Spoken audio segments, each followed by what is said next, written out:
continuation of our road trip from Utah to Illinois through southern Colorado. So this is a part of Colorado we haven't been to before. So this is Chimney Rock. So that's Chimney Rock actually, and there's old ruins here of ancient Native Americans. I don't know if that's the proper things for the ancient people. So anyhow, this is a national monument, so it's part of the National Park Service, I believe, or the Forest Service. And apparently this is being built, although I don't see anybody working on it today. It doesn't look like there's been much action going on here for a while, so I don't know if they were working on this. This has all like been built in the past year or so, and then they took a break for COVID. But there's like a presentation area down here. It looks like there's a new visitor center, and there's some nice brand new bathrooms down there which were locked, which is great. There's our little gray car down there that we're driving back to Illinois. So we walked up to this, we're thinking that we're walking to the ancient ruins, and we come to the top of this little hill, and apparently it's just for like a scenic lookout thing. But it's a nice view of the Chimney Rock. So I guess we're going to walk down there and then walk up somewhere. There's a thing called the Great House, and I saw pictures of the ruins. I don't have any cell phone service, so I can't really like download a map currently to see exactly where it's at here. So I guess we're just going to walk around and see if we can find it. Like I said, everything's closed there. There's not even anything there. There's no signs down there. So I'd give this a 1 star for effort on the National Park Service effort, or the Forest Service, whoever is in charge of this. So, okay, you guys ready? Yeah. Yeah, we're ready. We're still at Chimney Rock National Monument. That's not So we got some 2 pit houses there, some ruins. It's kind of cool. They built this, apparently they built their pit houses strategically, so the moon would be and the sun would shine. I don't know, kind of cool.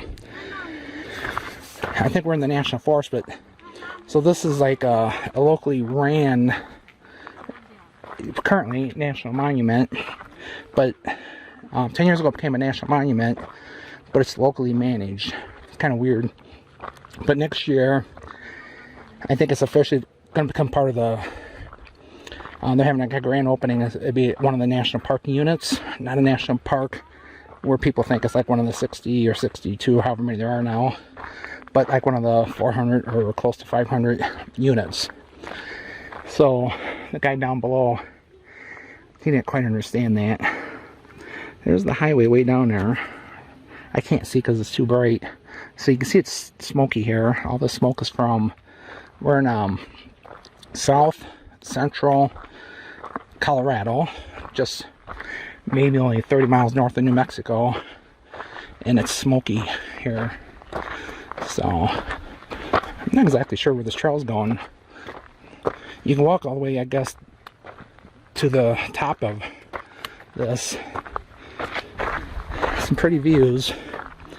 So my smell's still messed up from COVID, so I can smell the smoke a little bit, but other people, I hear them saying it smells pretty bad, but not me.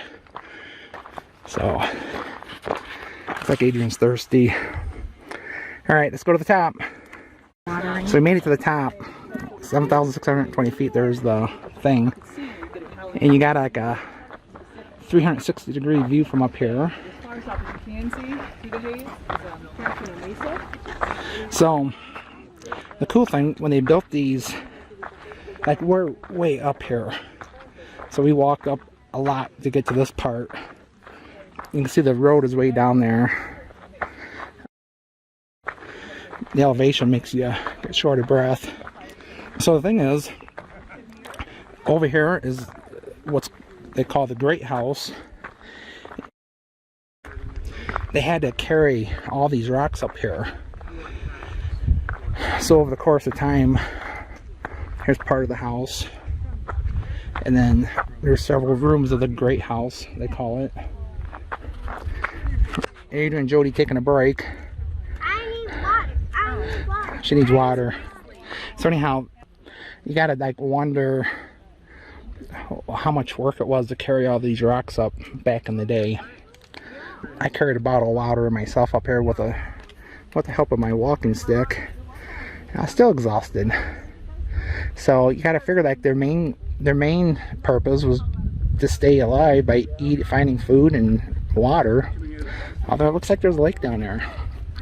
But that's, I don't know, that could be 2-3 miles away or 5 miles, I don't know. We are near Pegaso Springs, Colorado. We're like maybe 50 miles east of Durango in southern Colorado, south central Colorado. We're heading to the Great Sand Dunes. Every time we see a brown sign that says national this or national that, we just have to stop and take a look. So we're gonna go down there. It gets kind of narrow, kind of sketchy down there. We gotta head down that. So guys getting in trouble. So all right, that's it. One last little video. So I'm scared of heights. Really scared of heights. So we got about a 8-foot wide path, and then we have like a 1,000-foot drop off on that side, a 1,000-foot drop off on this side, and we're going down this narrow area. So people with little kids up here running around. Adrian makes me nervous. So you can see down there with that guy or lady or whatever, that person with the blue shirt, that's kind of narrow there, and it's just a drop off on both sides, and I was a little bit nervous. Where the people are walking, it's wider, so you don't feel quite as scared. I think eventually they'll have to put some type of better barriers up here, because I see people getting close to the edge. Sometimes I say you got to protect people from themselves. You know, they are dumb. The West is not like a lot of places in the East where there's guardrails and barricades and all kinds of things. Out here in the West, it's more rugged, and you're expected to figure it out and live on your... They don't want to ruin the scenery and some different things with a bunch of ropes and guardrails. So I'm gonna navigate down through here. I'm sure everybody'd love to watch me do it, and all gingerly and stuff. There's a guy about my age going, and he has walking sticks. He's going super slow, and he apologized for taking so long because we were waiting for him. And I said, people like us don't live to be so old by being stupid. So that's it for now. Video. We're at Treasure Falls. The waterfall goes up there. We're babysitting Adrian. I don't know how good we're babysitting. We're in charge of Adrian, let's just say. So we had to walk up quite a ways to get to this. And you can walk up there too. There's people up there. So we'll probably go up there. There's other people who want to come down here. So it's pretty warm. It's like 90, but in this little canyon there thing with this water, there's a little bit of a mist coming. It actually feels pretty nice right here. So alright, better cut this video off. There's people that want to come down here and steal our spot. She's still dry. Okay, since her parents aren't here to supervise, we could just let her do whatever she wants. I don't know about Jody. Somebody should be supervising her. So, alright, that's it. We are at Great Sand Dunes National Park. So, you see the piles and piles of sand. Adrian wants to know if she can go play in it. The answer is yes. It's 4:30. So, we were about 100 miles away, and we put in the map to get here, and it said that the sand dunes may be closed by the time you arrive. So it said like we get here 5 minutes too late. So we just hustled, and we got here. I dropped Jody and Adrian off at the front door, which then they make you walk around to the back door for some reason. So then I went and parked. And by the time I parked and got over here, they were closed, but they were inside already. Got some Colorado cacti there. So anyhow, so they were inside looking around, and then while they were inside, somebody came out, and then the doors were locked, but I snagged the door before it latched, and then made myself in. So what it is, we collect magnets for all the cool places we've been. I don't know if you can see or not. If I zoom in, you can see a bunch of people climbing up the sand dunes over there, way out there. Adrian, see people climbing the sand dunes way out there? Straight ahead. Yeah. Little specks of people. So, in the movie Vacation, when Chevy Chase is walking through the desert, up sand dunes, this is where they filmed it at. So, get to do like Chevy Chase. So we've been here before, maybe 8 years ago or so, with Rachel. So we're here again, this time with Adrian. Hope she likes it. Use this too. Oh, Jody, you want to go down too? Okay. So these nice people letting Adrian go down on the slide. Hi, are you ready? We'll see how it goes.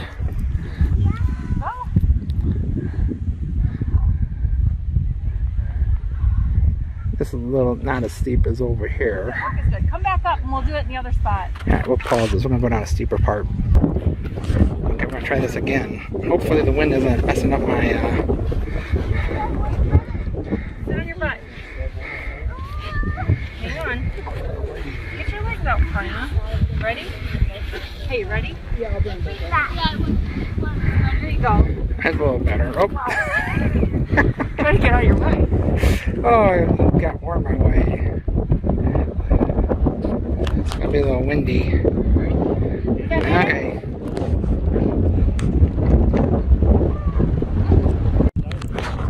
Great Sand Dunes National Park. So, there's Jody. You can rent these, I guess they're called sandboards, I guess, and then slide down the hill. We didn't rent those, but nice people there that made them go down a couple times. And they probably would let her go down as many as she wanted, but we got to walk back up the hill. It's not like there's a conveyor belt bringing you back up. So I can't see anybody now, but there, a little bit ago, there on the top of all these peaks, you can see people standing. There's some way over there. If I zoom in, I don't know if I can see that or not. So anyhow, when we were here a long time ago, we walked, I think, actually to one of these peaks. And the thing is, like, from a distance, I'm like, I'm gonna walk to this highest peak, like these people here. And the problem is when you get to that highest peak, on the other side, you can't see it, but then there's more peaks that are higher. And then you walk over that peak, and then there's another high peak. And this goes on for like, I don't know, like, you look on a map, it's like 10, 20 miles of sand dunes. So you can walk for 5 miles or 10 miles through these sand dunes and then always see something higher to climb up. So I didn't really know that the first time we came. So after like 5 miles of hiking through sand, we turn around. So the sand gets scorching hot. So Adrian did take her shoes off, but then her feet were hot, so she put her shoe socks back on, which we knew we would. In the middle of the day, you can't really spend much time out here because it's super hot. The sand just radiates.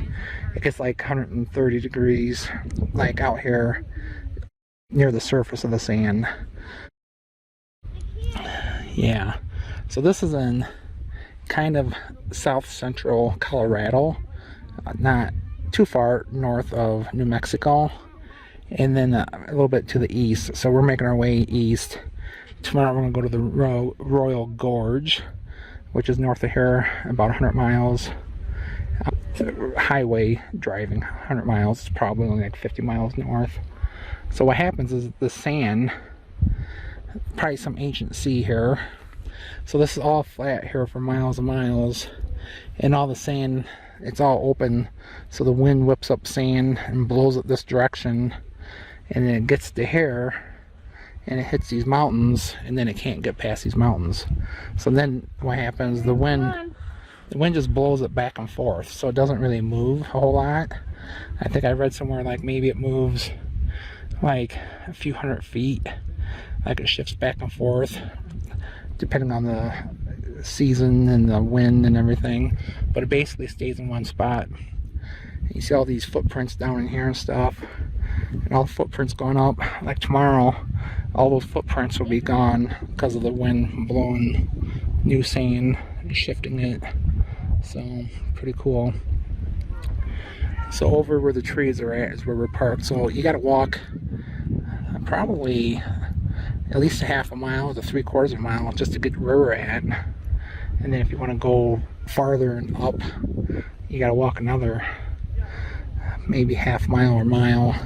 But it's not normal walking. It's walking up these sand dunes is just crazy hard work, and then your legs are just hurting bad the next day. So we're not gonna go way up there. Adrian's having fun just playing in the sand over there.